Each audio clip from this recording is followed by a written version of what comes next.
मैं लोगों को हंसाता था मगर हंसी मुझसे कोसों दूर थी। मैं जॉनी लीवर, मेरा असली नाम जॉन राव है।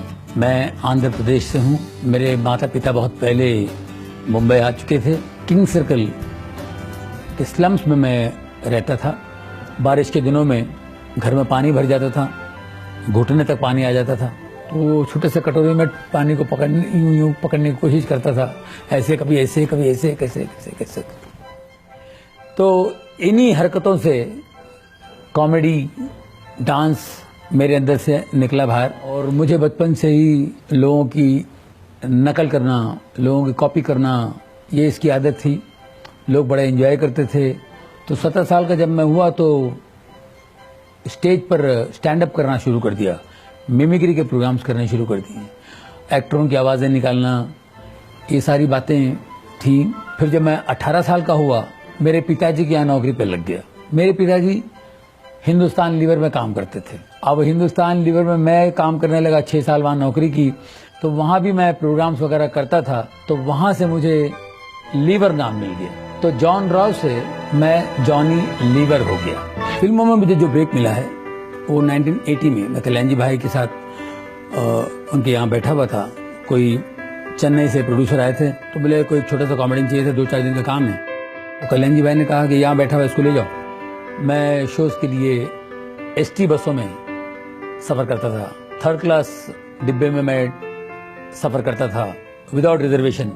अब उसके बाद जब आप फ्लाइट में उड़ने लगते हैं तो ज़मीन आसमान का फ़र्क हो जाता है। जो हम तकलीफ़ों से उठे थे, अब अचानक आपको अच्छी चीज़ें मिल जाती हैं तो आपको उसकी आदत पड़ जाती है। अब पिछली ज़िंदगी आप भूल जाते हैं। यहाँ से हम अमेरिका जब मुझे जाना होता था तो सब डायरेक्ट फ्लाइट नहीं होती थी, वाया लंदन जाना पड़ता था। तो फोकट की दारू मिलती थी, एरोस्टेज आती थी, हमारी दारू लेके आ जाती थी। जब मैं शराब पीता था, मेरी बीवी बहुत मुझसे नाराज होती थी, वो गुस्सा होती थी, झगड़ा होता था। मैं बचपन से मेहनत करके अपने आप में मैं खड़ा हूँ, मेहनत करके कमा के अपने बलबूते पे खड़ा हूँ मैं। मेरे बेटे को ट्यूमर हो गया था गले पे। अब मैंने उसका बहुत इलाज किया, डॉक्टर के पास गया। डॉक्टर ने कहा इसका ऑपरेशन करना पड़ेगा। तो मैंने कहा कर दीजिए। बोले आप बेफिक्र रहो, 15 मिनट में इसको ठीक कर दूंगा मैं ऑपरेशन थिएटर में जाता हूँ तो मेरा बेटा टेबल पे लेटा हुआ है और इतना बड़ा कट था उसका। और मैंने कहा जी क्या बात है? तो बोले ऑपरेशन नहीं कर पाएंगे क्योंकि ट्यूमर जो है वो निकाल नहीं सकते, वो नसों में जकड़ा हुआ है, नसों के बीच में जकड़ा हुआ है। और वो एक भी नस बाय मिस्टेक कट जाए तो वो पैरालाइज हो जाएगा, उसको लकवा हो सकता है, एक साइड से पूरा बदन खराब हो जाएगा। बोले क्या करने थे? बोले बंद कर दो ऑपरेशन। तो फिर से स्टिच कर दिया उन्होंने, ऑपरेशन नहीं हुआ। अब वो जो ट्यूमर है इतना सा था, वो इतना बड़ा हो गया 2 साल में। हमने होम्योपैथी, आयुर्वेदिक बहुत सा इलाज किया, कुछ नहीं, वो ट्यूमर इतना बड़ा हो गया। अब वो न उससे ठीक हो रहा है आयुर्वेदिक से या होम्योपैथिक से, और ऑपरेशन के लिए भी नहीं जा सकते। और एक कुंडली वाला ने तो कहा था कि 2002 तक ही आपका बच्चा है, इसके बाद आपका बच्चा नहीं है। एक बार हम लोग अमेरिका गए थे, अमेरिका वगैरह घूम फिर के निकले। अब एक संडे हम लोग चर्च में गए, जो पास्टर की नज़र पड़ी मेरे बेटे के ट्यूमर पे। तो मैंने कहा जी ये ट्यूमर है। उन्होंने कहा इसको ले जाओ न्यूयॉर्क में एक हॉस्पिटल है स्लॉन कैटरिंग, उसमें ले जाओ, ये ठीक हो जाएगा, इसको खुदा ठीक करेगा, तुम खुदा के घर में हो, ऑपरेशन कराना पड़ेगा। और डॉक्टर ने कहा ऑपरेशन करे तो ये होगा, लकवा मारेगा, फलाना होगा, उसकी आंखों की रोशनी जाएगी, ये सब बातें थी। तो मैंने कहा देखो डॉक्टर ने बोला ठीक है, लेकिन गॉड पे विश्वास करना बहुत ज़रूरी है, और जीसस हमारा जिंदा है। मेरी वाइफ ने कहा अगर वो जिंदा है तो आपसे बात करेंगे, आप उनसे पहले पूछिए। अगर वो खुद आपसे बात करते हैं, खुद बोलते हैं कि ऑपरेशन करो, तो ही मैं अपने बच्चे को अलाउ करूंगी, वरना मैं अपने बच्चे को ऑपरेशन के लिए मैं इजाज़त नहीं दूंगी। मेरी वाइफ ऐसे खड़ी थी, मैं भी खड़ा था, मैं तुरंत घुटने टेका और उधर ही प्रार्थना की। मैंने कहा परमेश्वर यीशु के नाम से मुझसे बात कर, मुझे बता कि मैं ऑपरेशन के लिए जाऊं।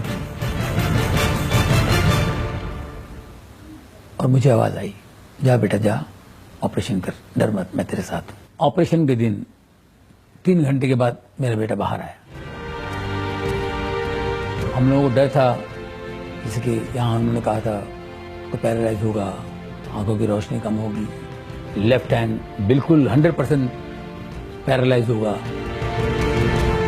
लेकिन मेरा बेटा 3 घंटे बाद जब बाहर आया, अपने लेफ्ट हैंड से बोला, daddy I am absolutely all right. बिल्कुल ठीक था।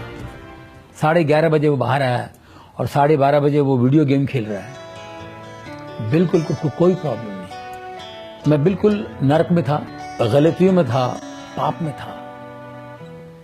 मैंने कहा कि आप मेरी प्रार्थना परमेश्वर सुनते हैं और इतना बड़ा चमत्कार हो सकता है। जिस दिन मेरा बच्चा ठीक हुआ, उसका ऑपरेशन बिल्कुल सही तरीके से हुआ, उसको जब चंगाई मिली, मेरी जिंदगी बदल गई। मैंने सारी चीजें छोड़ दी, शराब, सिगरेट, गंदी बातें बोलना, किसी के बारे में गलत बोलना। मैंने कहा इसको छोड़। शराब मैं 1.5 बोतल पीता था और 4 पैकेट सिगरेट पीता था। बहुत मुश्किल था मेरे लिए छोड़ना ये। बारिश के मौसम में बहुत तकलीफ होती थी, मुझे तलब आती थी, लेकिन मैं प्रार्थना करता था कि परमेश्वर मुझे शक्ति दे, यीशु मुझे ताकत दे। जब परमेश्वर की रोशनी आती है तो एक ताकत आती है आपके अंदर, और उस ताकत से आप इन चीजों को फॉलो कर सकते हैं, इस मार्ग पे चल सकते हैं। मेरी वाइफ सेवा करती है, मेरी बेटी चर्च में वर्शिप लीड करती है, वो अच्छा गाती हैं, और मेरा बेटा ड्रम्स प्ले करता है। हम चारों मिलकर सेवा कर रहे हैं और आज हमको इतनी शांति है और इतना सुकून है।